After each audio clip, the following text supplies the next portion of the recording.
Good morning and welcome to the Boston Scientific Fourth Quarter 2024 Earnings Call.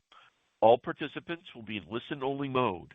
Should you need assistance, please signal a conference specialist by pressing star then zero on your telephone keypad. After today's presentation, there will be an opportunity to ask questions. To ask a question, you may press star then one on your telephone keypad. To withdraw your question, please press star then two. Please note this event is being recorded. I would now like to turn the conference over to John Monson, Senior Vice President, Investor Relations. Please go ahead. Thank you, Drew, and thanks everyone for joining us. With me today are Mike Mahoney, Chairman and Chief Executive Officer, and Dan Brennan, Executive Vice President and Chief Financial Officer. During the Q&A session, Mike and Dan will be joined by our Chief Medical Officer, Dr. Ken Stein. We issued a press release earlier this morning announcing our Q4 and full year 2024 results, which included reconciliations of the non-GAAP measures used in this release. The release, as well as reconciliations of the non-GAAP measures used in today's call, can be found on the Investor Relations section of our website. Please note that on the call, operational revenue excludes the impact of foreign currency fluctuations, and organic revenue further excludes acquisitions and divestitures, for which there are less than a full period of comparable net sales. Guidance excludes the previously announced agreements to acquire Bolt Medical and Intera Oncology, which are expected to close in the first half of 2025, subject to customary closing conditions. For more information, please refer to the Q4 financial and operational highlights deck, which may be found on the Investor Relations section of our website. On this call, all references to sales and revenue are organic, and relative growth is compared to the same quarter of the prior year unless otherwise specified. This call contains forward-looking statements regarding, among other things, our financial performance, business plans, and product performance and development. These statements are based on our current beliefs using information available to us as of today's date and are not intended to be guarantees of future events or performance. If our underlying assumptions turn out to be incorrect, or certain risks or uncertainties materialize, actual results could vary materially from those projected by the forward-looking statements.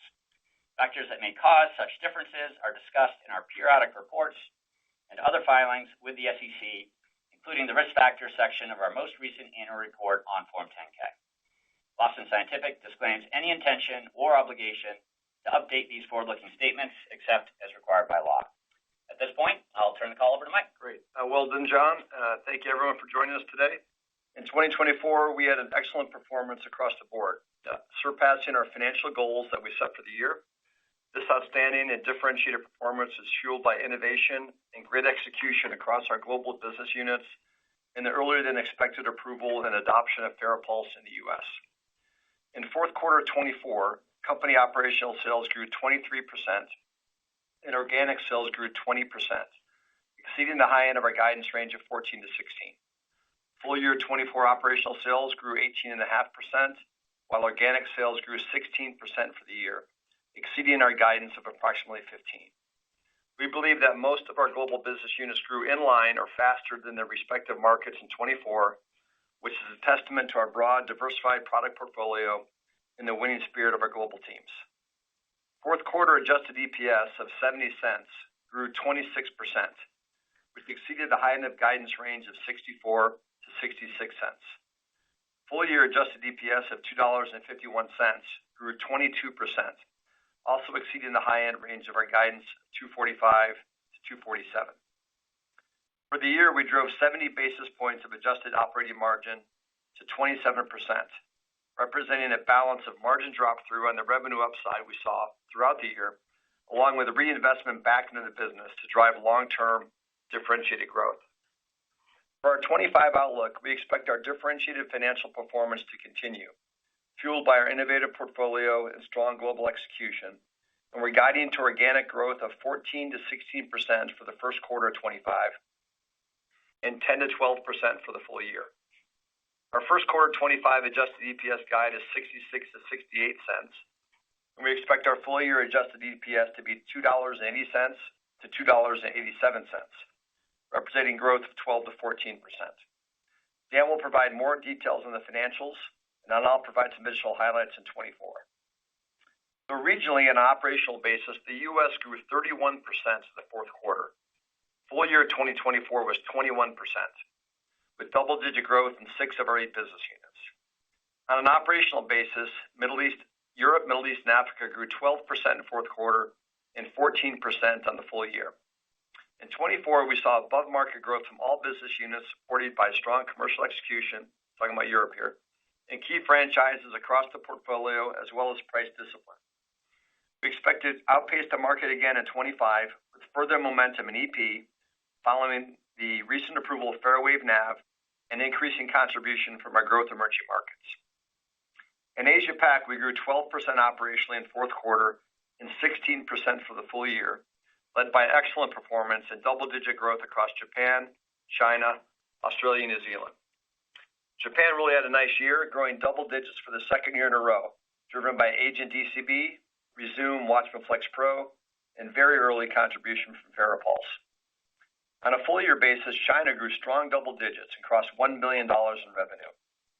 This differentiated growth in China was fueled by our broad portfolio, focus on innovation, and excellent commercial execution.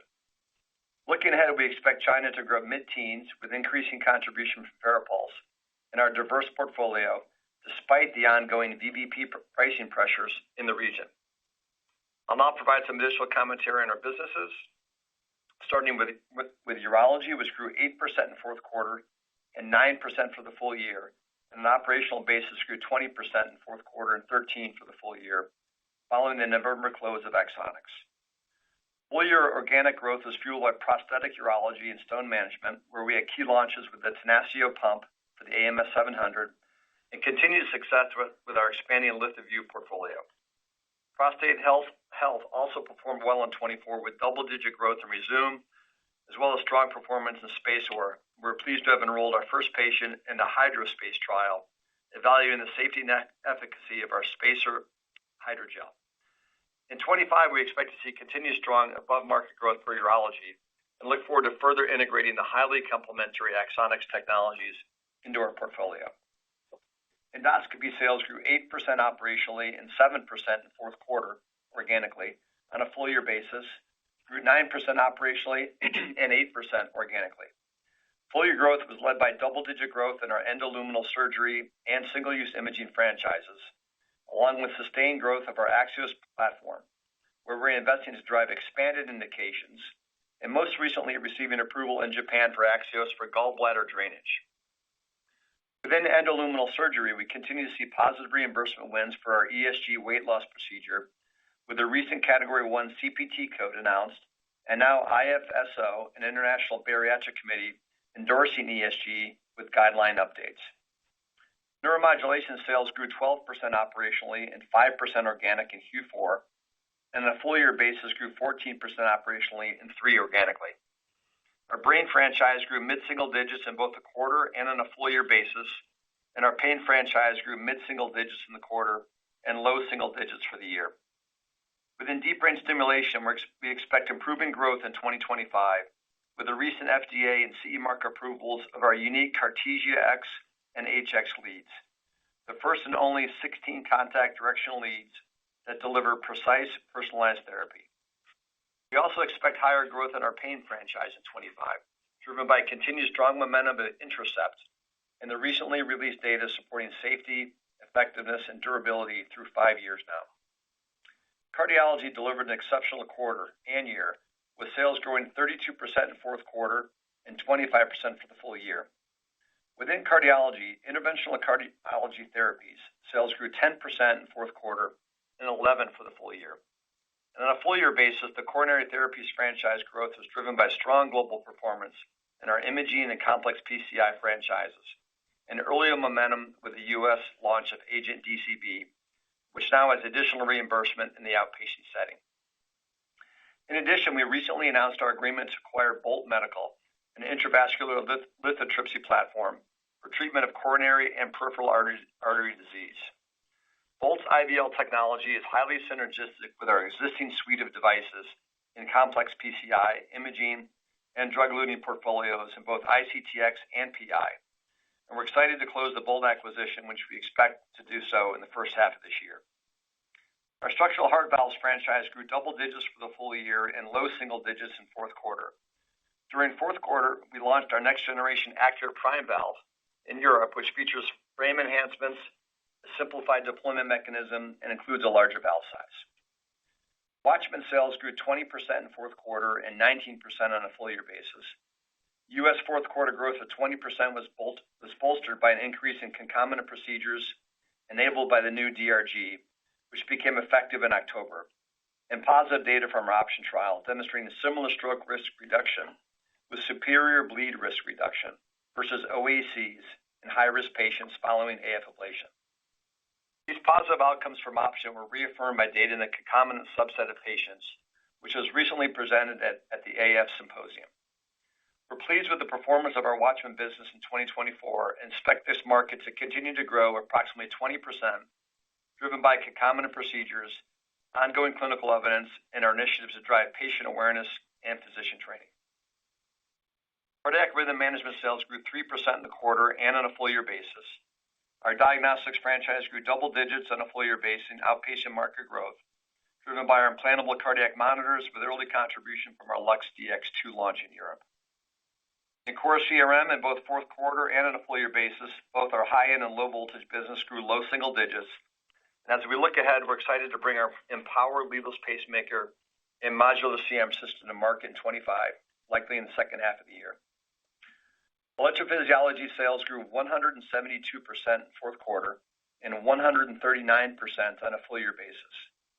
FARAPULSE has continued to lead a transformation of the AFib market, surpassing $1 billion in revenue in 2024 globally, with over 200,000 patients treated. And we expect the AF market to continue to rapidly convert to PFA in 25 and beyond, driven by FARAPULSE. Exceptional fourth quarter sales performance was driven by FARAPULSE uptake in the U.S. and Europe as a result of a very strong safety profile, ease of use, and procedural efficiency, as well as our launches in both Japan and China. Initial feedback on our integrated system of FARAWAVE NAV on our Opal mapping system, which we launched during the fourth quarter in the U.S., has been very positive. We expect to continue to enhance our capabilities in this segment of the market, including with our recently closed acquisition of Cortex, an advanced AF mapping solution. We continue to build a best-in-class compendium of clinical evidence, including the recent results of phase 1 of the Advantage AF trial, with data demonstrating positive outcomes using FARAPULSE in persistent AF patients, meeting the primary endpoint for efficacy and safety, with 0 instances of stroke, pulmonary vein stenosis, esophageal injury, or major access complications. We expect an updated label for persistent AF in the second half of the year. In the coming weeks, we expect to complete the enrollment of Avant-Garde, evaluating the safety and efficacy of FARAPULSE as a first-line treatment for persistent AF compared to antiarrhythmic drug therapy. Additionally, we anticipate data to be presented in the first half of this year from phase 2 of the Advantage AF trial, evaluating FARAPOINT, which is our point-by-point PFA ablation catheter, which is expected to support U.S. FDA approval by year-end 25. Turning to peripheral interventions, fourth quarter sales grew 22% operationally and 12% organically on a full year basis, grew 15% operationally and 11% organic.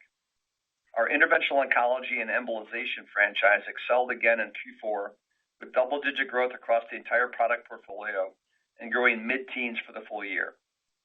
Expanding clinical evidence for new indications continues to be a focus area. We're pleased to have completed enrollment in the first phase of the Frontier trial, which is an early feasibility study for the use of TheraSphere to treat recurrent glioblastoma. Additionally, we look forward to closing our acquisition of Intera, expecting the first half of 2025, which will broaden our interventional oncology offerings to patients with liver cancer. Within our vascular franchise on a full year basis, we saw high single-digit arterial performance, led by double-digit growth in our drug-eluting portfolio and mid-single-digit venous growth, led by Varithena and our clot management portfolio. On a standalone basis, the Silk Road business grew double digits for the full year, and we're pleased to recently share the 30-day results from the Roadster 3 study, which demonstrated the safety and effectiveness of TCAR for patients with standard surgical risk. So in closing, I'm very proud of our global team and what we were able to accomplish in 2024, resulting in full-year organic growth of 16%, adjusted EPS growth of 22%. We're very excited about the future of Boston Scientific and remain focused on our talents while enhancing our culture that is relentless in driving differentiated results. With that, I'll pass it off to Dan to provide more details on the financials. Thanks, Mike. Fourth quarter 2024 consolidated revenue of $4,561 million represents 22.4% reported growth versus fourth quarter 2023 and includes a 70 basis point headwind from foreign exchange, which was unfavorable versus our expectations. Excluding this $26 million foreign exchange headwind, operational revenue growth was 23.1% in the quarter. Sales impact from closed acquisitions contributed 360 basis points, resulting in 19.5% organic revenue growth, exceeding our fourth quarter guidance range of 14 to 16%. Q4 2024 adjusted earnings per share of 70 cents grew 26% versus 2023, exceeding the high end of our guidance range of 64 to 66 cents, primarily driven by our strong sales performance and favorable tax results in the quarter. Full year 2024 consolidated revenue of $16,747 million represents 17.6% reported growth versus full year 2023 and includes a 90 basis point headwind from foreign exchange. Excluding this $127 million headwind from foreign exchange, operational revenue growth for the year was 18.5%. Sales from closed acquisitions contributed 210 basis points, resulting in 16.4% organic revenue growth, exceeding our guidance range of approximately 15%. Full year 2024 adjusted earnings per share of $2.51 grew 22% versus 2023, exceeding the high end of our guidance range of $2.45 to $2.47. These results include a 5-cent headwind from FX, which was slightly unfavorable to our expectations. Adjusted gross margin for the fourth quarter was 70.6%, which represents a 20 basis point sequential improvement versus the third quarter and results in full year 2024 adjusted gross margin of 70.3%. In 2025, we anticipate our full year adjusted gross margin will improve versus the full year 2024 and contribute to our adjusted operating margin expansion goals. Fourth quarter adjusted operating margin was 27.4%, resulting in a full year 2024 adjusted operating margin of 27.0%, improving 70 basis points versus the full year 2023. We expect to expand adjusted operating margin in 2025 by another 50 to 75 basis points, balancing differentiated operating margin expansion while making targeted investments to fuel long-term top-line growth. On a GAAP basis, fourth quarter operating margin was 14.8%, resulting in a full year reported operating margin of 15.5%. Moving to below the line, fourth quarter adjusted interest and other expenses totaled $87 million, resulting in full year adjusted interest and other expenses of $301 million, in line with our expectations. On an adjusted basis, our tax rate for the fourth quarter was 10.5% and 11.9% for the full year 2024, including favorable discrete tax items and the benefit from stock compensation accounting. Our operational tax rate was 12.3% for the fourth quarter and 13.2% for the full year, again in line with expectations. Fully diluted weighted average shares outstanding ended at 1,490 million shares in Q4 and 1,486 million shares for the full year 2024. Free cash flow for the quarter was $1,181 million, with $1,456 million from operating activities, less $275 million in net capital expenditures, which include payments of $177 million related to acquisitions, restructuring, litigation, and other special items. Full year 2024 free cash flow was $2,648 million, exceeding our expectations and importantly, achieving 71% free cash flow conversion for the year. For 2025, we expect full year free cash flow to be in excess of $3 billion. As of December 31st, 2024, we had cash on hand of $414 million, and our gross debt leverage ratio was 2.2 times. Our top capital allocation priority remains strategic tuck-in M&A, followed by annual share repurchases. Our legal reserve was $326 million as of December 31st, representing a $76 million increase versus Q3 2024. $50 million of this reserve is already funded through our qualified settlement funds. I will now walk through guidance for Q1 and the full year 2025. We expect full year 2025 reported revenue growth to be in a range of 12.5% to 14.5% versus 2024, excluding an approximate 100 basis point headwind from foreign exchange based on current rates. We expect full year 2025 operational growth to be in a range of 13.5% to 15.5%. Excluding a 350 basis point contribution from closed acquisitions, we expect full year 2025 organic revenue growth to be in a range of 10% to 12% versus 2024. We expect first quarter 2025 reported revenue growth to be in a range of 17% to 19% versus the first quarter of 2024, excluding an approximate 100 basis point headwind from foreign exchange based on current rates. We expect first quarter 2025 operational revenue growth to be in a range of 18% to 20%, excluding a 400 basis point contribution from closed acquisitions. We expect first quarter 2025 organic revenue growth to be in a range of 14% to 16% versus 2024. As we indicated on our October call, we had one more business day in the fourth quarter of 2024, which was worth approximately 200 basis points. In the first quarter of 2025, we have one less business day, again worth approximately 200 basis points. When adjusting for the impact of business days, the high end of our first quarter 2025 guidance range is in line with fourth quarter 2024 organic revenue growth. We expect full year 2025 adjusted below the line expense to be approximately $425 million.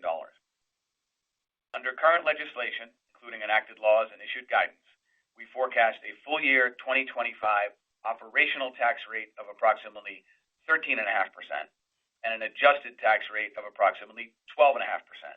This includes a benefit from the accounting for stock compensation, which we expect will be largely recognized in the first quarter, resulting in a forecasted Q1 2025 adjusted tax rate of approximately 11.5%. We expect full year adjusted earnings per share to be in a range of $2.80 to $2.87, representing growth of 12% to 14% versus 2024, including an approximate 5 to 6 cent headwind from foreign exchange, which is in line with what we saw in 2024. We expect first quarter adjusted earnings per share to be in a range of 66 cents to 68 cents. As it relates to tariffs, we do not have significant levels of manufacturing in or sourcing from Mexico, Canada, or China. As such, while the recent executive actions relative to these countries could present a minor headwind for the year, we view these headwinds as manageable, and they've been contemplated in our guidance ranges. In closing, I'm extremely proud of what our global team delivered for 2024 financial performance and look forward to executing on our full year 2025 guidance of 10% to 12% organic revenue growth, 50 to 75 basis points of adjusted operating margin expansion, and 12 to 14% adjusted EPS growth. For more information, please check our investor relations website for Q4 2024 financial and operational highlights, which outlines more details on Q4 results and 2025 guidance. And with that, I'll turn it back to John, who will moderate the Q&A.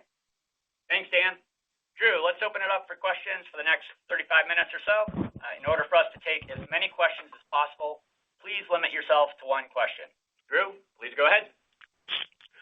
We will now begin the question and answer session. To ask a question, you may press star then one on your telephone keypad.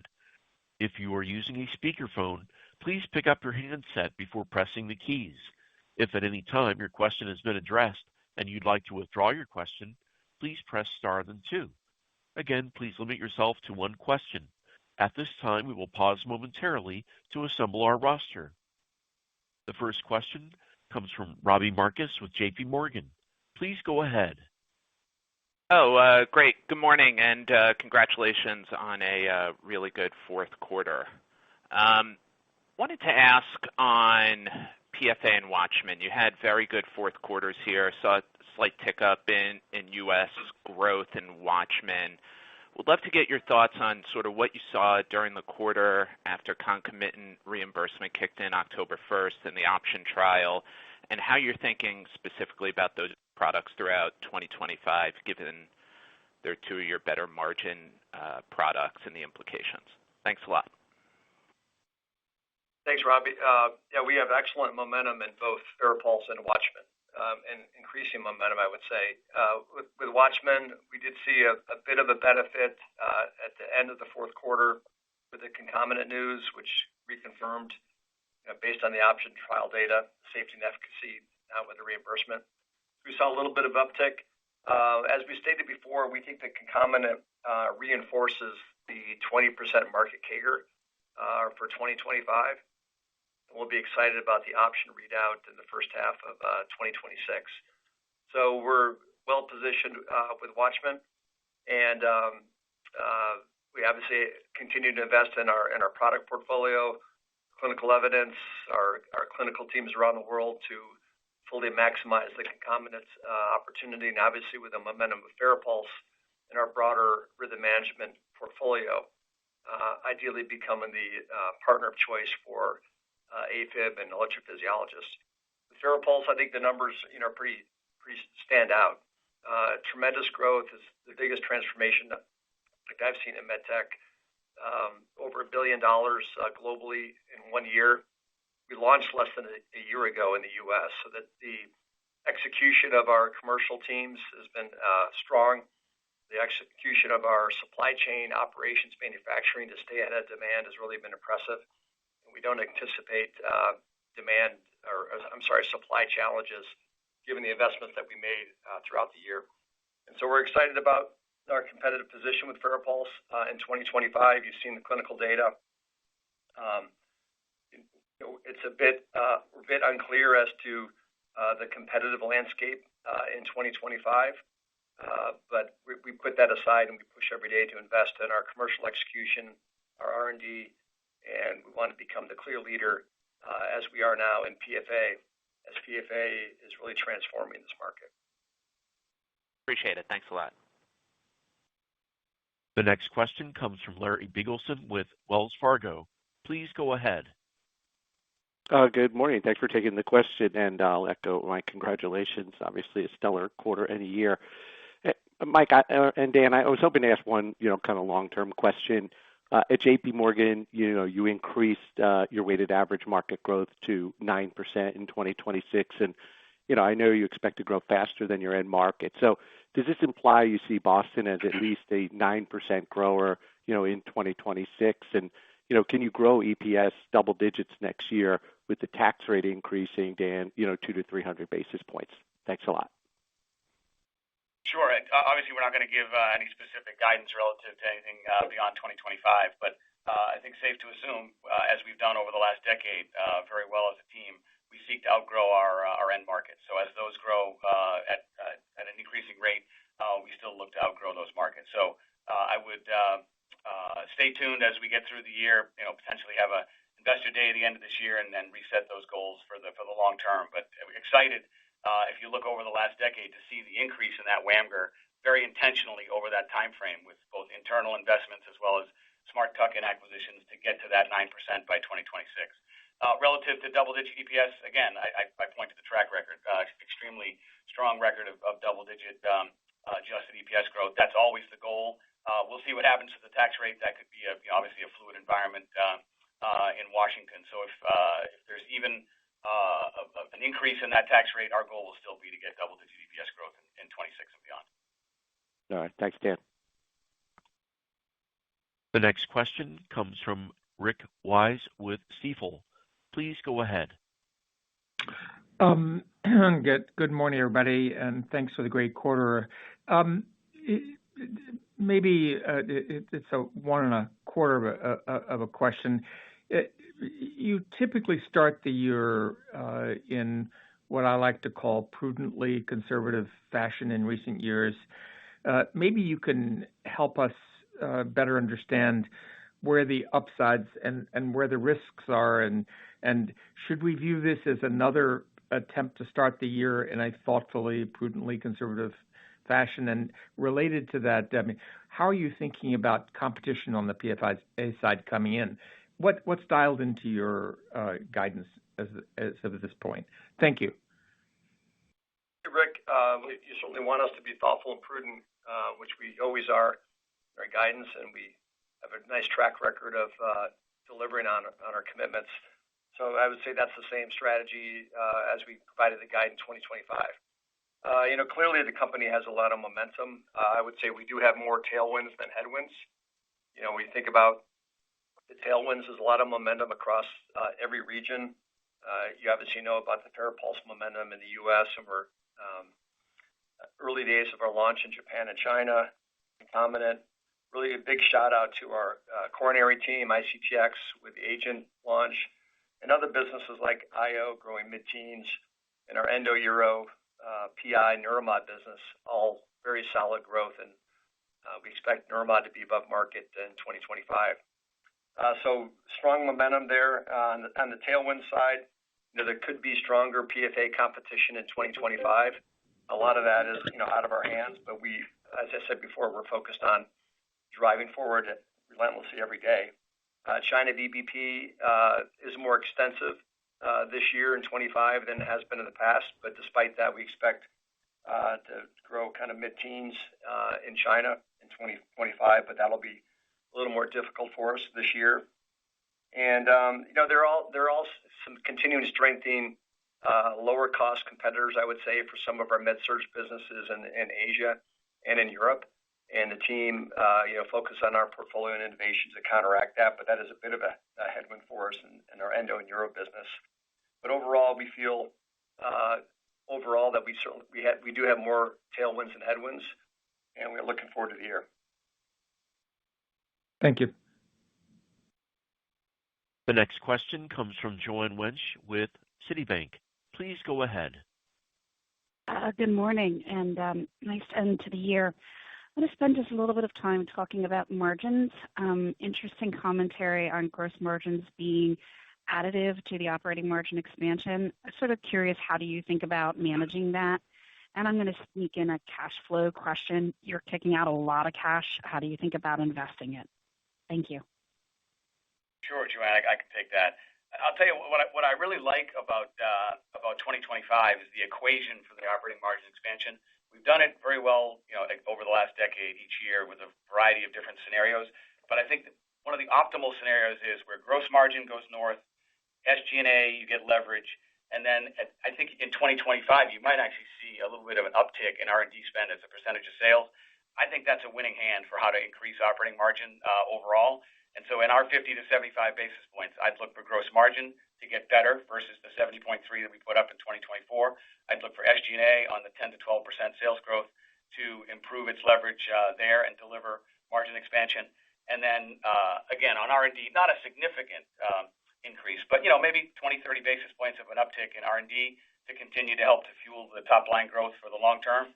I think that's a great equation for 25 for margin expansion. Cash flow. You saw and you heard in the commentary, we got to 71% free cash flow conversion. That wasn't by accident. That's a tremendous effort by the entire global team on reducing DIOH, reducing DSO, strong working capital management, and of course, obviously, significant growth in operating income. In terms of our capital allocation strategy, no change. It's worked well for us, again, over the last decade to have the number one priority for use of our cash to be high quality, tuck-in, innovative M&A. That'll continue, and then annual share repurchase after that. We ended the year at 2.2 times debt after the Axonics and Silk Road acquisitions. So we're in a real great spot to continue to do that strategy and execute that strategy in 25 and beyond. Terrific. Thank you. The next question comes from David Roman with Goldman Sachs. Please go ahead. Thank you. Good morning, everybody. I wanted just to dive into some of the different drivers here around the EP business. Clearly, on the FARAPULSE side, you've seen huge conversion on that de novo paroxysmal segment of the market.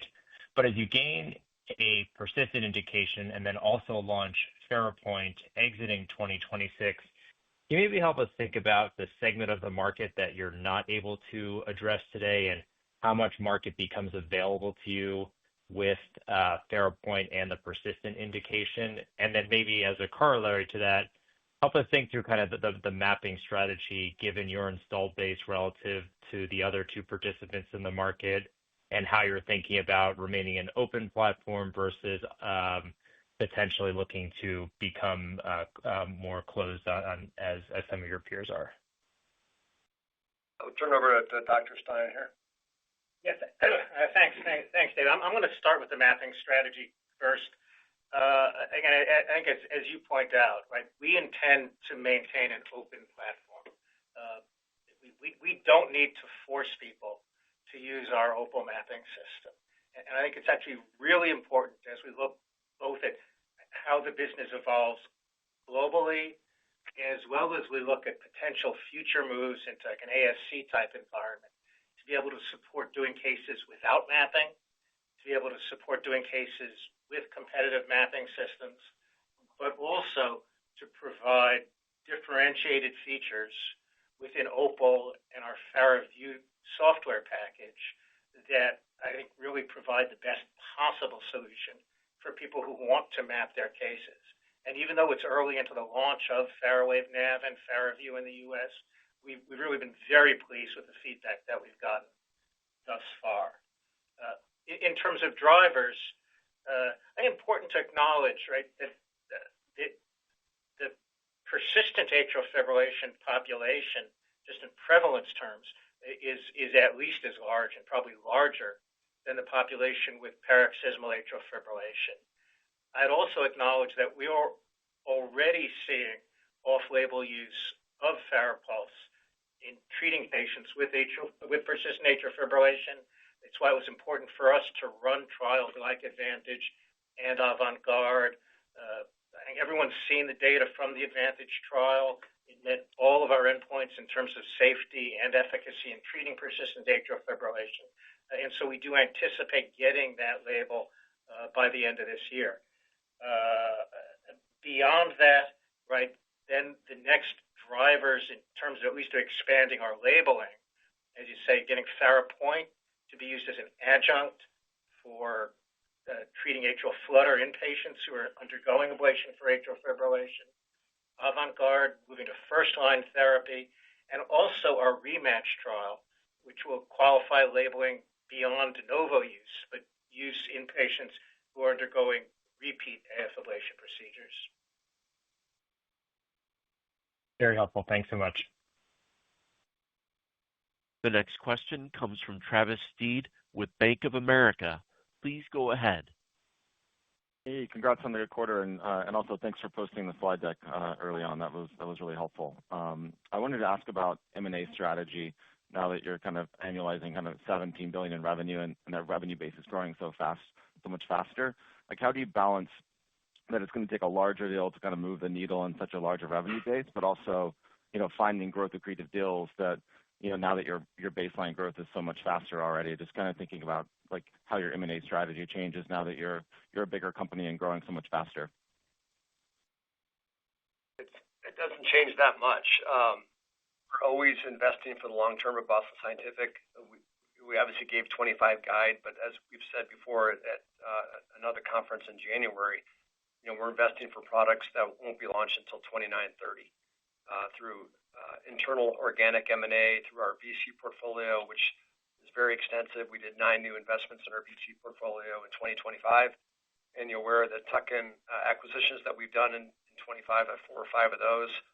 And so the formula remains. We really are focused on increasing our WAMGR, which was Dan talked about earlier, which we anticipate 9% in 2026, growing faster than that WAMGR, and consistently quarter by quarter, year over year, doing everything we can to enhance that WAMGR through those tools of internal R&D, our VC portfolio, and tuck-in M&A. So as the company gets larger, it's become larger every year, and we continue to find ways to improve our WAMGR and exceed the growth of our WAMGR. So we place a lot of focus and time internally on ensuring that we'll be a differentiated company in 2030 beyond 2025. Great. Thank you. The next question comes from Patrick Wood with Morgan Stanley. Please go ahead. Beautiful. I'd love to just broaden it out a little bit. I appreciate the endoscopy business is kind of singles and doubles, but obviously you guys have been flagging Apollo ESG, quite a unique approach, endoluminal. I'm super curious.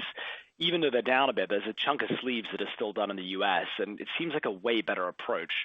I'm super curious how you think midterm, how big that business could be, how you're feeling about the initial launch there, and just anything you got to give us on ESG. I'd love to hear it. Thanks. Yeah, I would say that ties to the previous question. We're investing in ESG now. We have a dedicated team that our group has organized on the ESG product around Apollo. We have dedicated clinical trials to broaden that indication out and prove the clinical science behind it. We have some recent momentum with CPT codes. So it's going to be a nice driver over the long term for our endo business. It's not going to reshape Boston Scientific or endo in 2025, but we definitely see the positive support by the physicians, by the industry groups, by the reimbursements. We're unique, and we're likely the only one who can offer the Apollo procedure wrapped around with our other endo tools. So we think this will be a significant growth driver for endo as you look towards the kind of longer term of the strat plan. Love it. Thanks for the question. The next question comes from Danielle Antalffy with UBS. Please go ahead. Hey, good morning, everyone. Thanks so much for taking the question. Congrats on a really strong year. Just a quick question at a high level. We focus so much on the major growth drivers like FARAPULSE and WATCHMAN. I'm just curious, Mike or Dan, where you think Boston Scientific's either underperforming or under-indexed, but see an opportunity or line of sight into improving performance over the next year or two that maybe the street's under modeling or not appreciating. Thanks so much.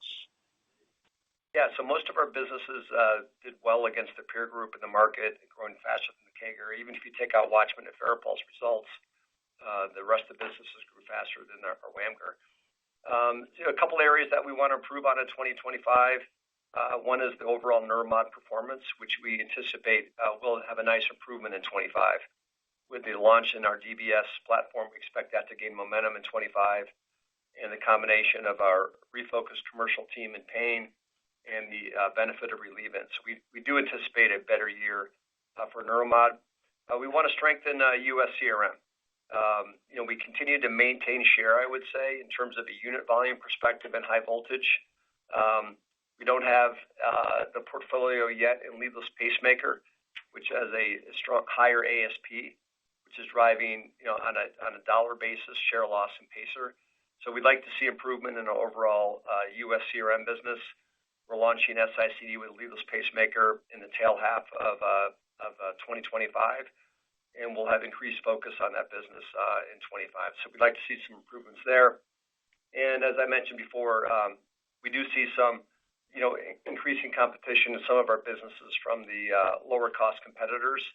So we're challenging our team to continue to drive a lower cost portfolio so we can serve our global customers more efficiently. Thank you for that. The next question comes from Michael Polark with Wolfe Research. Please go ahead. Good morning. Thank you. I want to ask on the TAVR or the structural heart update in the deck. Low single-digit growth in the fourth quarter. Can you just comment on kind of post-accurate IDE? Is that the influence that's driving the decel there, or are there other things you'd call out? And then maybe pester for an update on the path in the U.S. for your TAVR franchise. Thank you. Sure. On the U.S., we haven't provided any updates. We're still in discussions internally and with the appropriate authorities there. So again, similar to other calls, you'll receive an update once we can give you clear direction on that. In Europe, we did see some impact in EU based on the U.S. trial, but nonetheless, the team did have a strong year in TAVR in Europe, and we're launching Prime to centers primarily who are current users of Accurate today.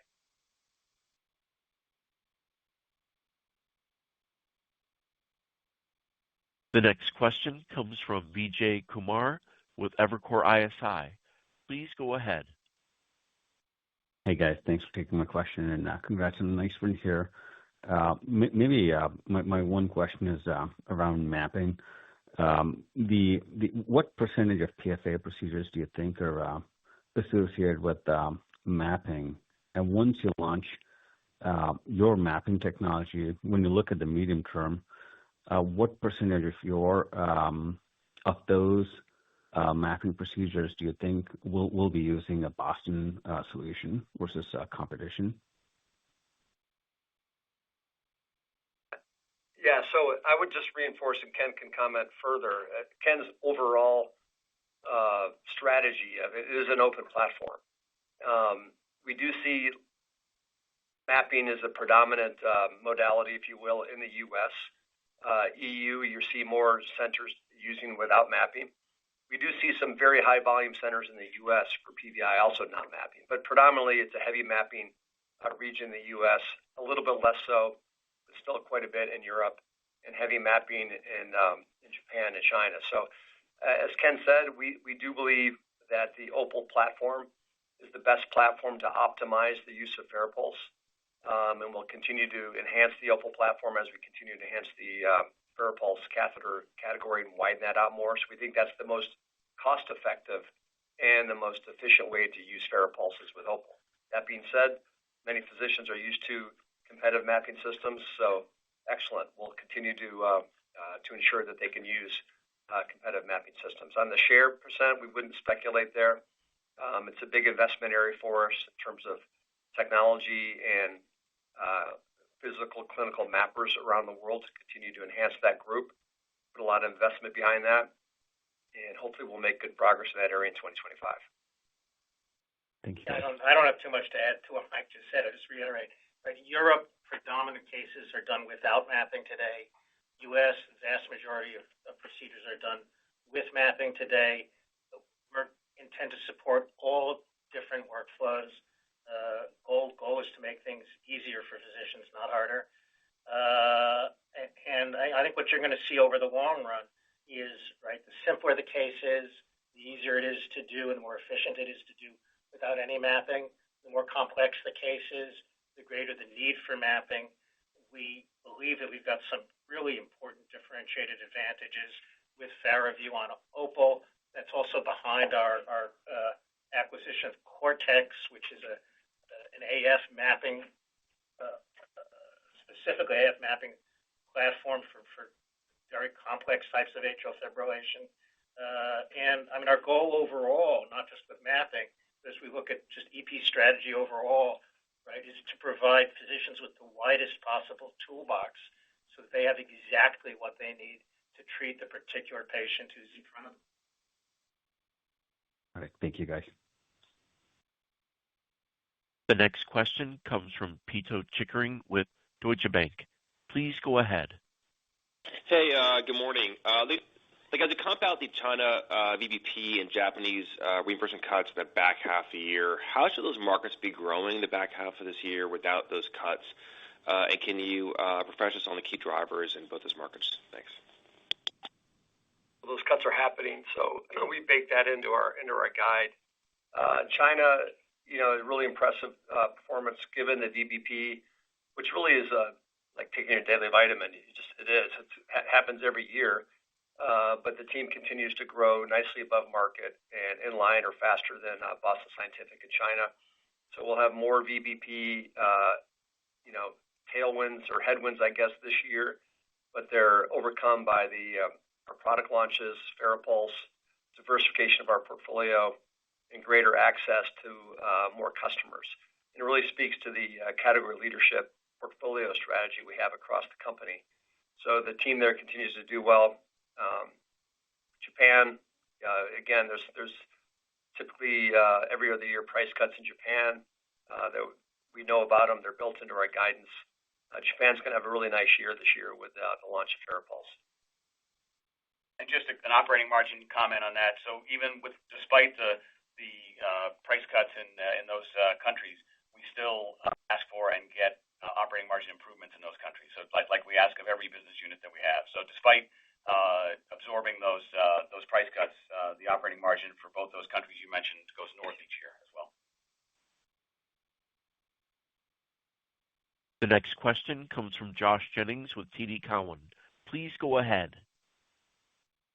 Hi, good morning. Thanks for taking the question, and congrats on the year. I wanted to just, Mike, get your views, and maybe way too early, with the new administration issuing some policy decisions, getting some nominees through the congressional process.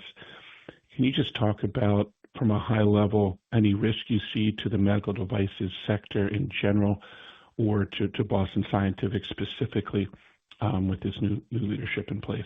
Thanks for taking the question. Yeah, it's certainly a dynamic environment. We think our guide, as best we can, encompasses macro challenges around the world, including, Dan talked about the tariffs. FX is really not a policy thing, but tariffs is probably the biggest one, which we think is very manageable. We do hope that the FTC environment is appropriate, and so maybe that could be positive for the industry. We'll see on tax reform where that goes. Dan made comments on that. But other than that, med tech typically hasn't been the tip of the spear for major policy changes over many different types of presidents that we've had. So we feel overall very comfortable with our guidance and how we can manage through that. Thank you. The next question comes from Chris Pasquale with Nephron Research. Please go ahead. Thanks. You talked about the move to concomitant procedures being a growth sustainer rather than a catalyst for faster LA market growth. Our own conversations with high-volume centers suggest many of them are expecting a meaningful uptick in their own procedures as a result of that change. So is there something else that you think really offsets that tailwind? And then maybe for Dr. Stein, can you just remind us how you think about the portion of the AF population that is really appropriate for both of these procedures? Yeah, on the volume side, we'll see over time. Right now, we're kind of calling it a 20% market CAGR. As the market gets larger and larger, that along with EP is the best market you can be in med tech. We have a unique position in both of them. So I think we're comfortable with the 20% CAGR now, and we'll see as the year progresses if that upticks or not. We want to continue to work with customers on productivity and workflow. They have tremendous demands that they have on their cath labs. There's other technologies and structural heart coming out and so forth. But they're very comfortable with Watchman, Farapulse, and the concomitant procedures. So we want to continue to work to make sure we can drive operational effectiveness and productivity for our customers who still have a strong backlog and demand of patients and other technologies coming out. So besides safety and effectiveness, we want to make sure Watchman and Farapulse really is the solution in terms of ease of use and procedural efficiency for hospitals. Yeah, and Chris, just in terms of who are appropriate candidates for these procedures, again, we're very pleased with the results of Option. I think showed really incontrovertibly that the Watchman device is at least as effective as oral anticoagulants in treating high-risk patients after AF ablation, that it is certainly safer in terms of long-term bleeding risk. We also showed that you can do a concomitant procedure, and in a randomized trial that there was no added risk adding Watchman on to an AF ablation at the same time as the procedure. I think particularly with Farapulse, given its safety advantages and its efficiency, again, it really facilitates people doing concomitant procedures. And as you say, we've certainly seen an uptick in concomitant procedures. We still do need to get our label expanded for Watchman to allow for use as first-line therapy in people who don't otherwise already have a reason to avoid the long-term use of oral anticoagulants. We will be presenting the Champion data in the first half of next year, again, as a first line, even in patients who aren't candidates for AF ablation. Today in the United States, between a half and two-thirds of patients undergoing ablation are considered to be at high risk of stroke. If you look at the CHA2DS2-VASc score, right, which is the scoring system we use, if you use CHA2DS2-VASc 3 or higher as your cutoff, right, that would be about a half of patients undergoing AF ablation. I think it's also important to point out when you think about concomitant procedures, there are patients who are undergoing AF ablation who may get their Watchman, may get concomitant Watchman that they might not have otherwise gotten.